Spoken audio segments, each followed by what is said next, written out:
How to remove Meta AI on Messenger. It's pretty simple and a quick process, so without any further delay, let's jump right into the video.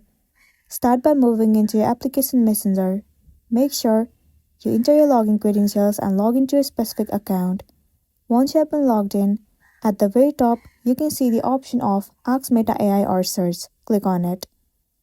It will open up the inbox of Meta AI. Now once again, you have to click on their profile. At the very top, click on Meta AI. So in this page, you can see that there is no any option or the feature in order to remove Meta AI from Messenger. But what else you can do is, you can simply mute them. Tap on this mute icon. Select the time range till when you want to mute. Let me select until I change it. Now you will not be able to receive any of the notifications from Meta AI. That's a wrap for this video. If this video helped you, give it a like and check out our next tutorial. Thank you.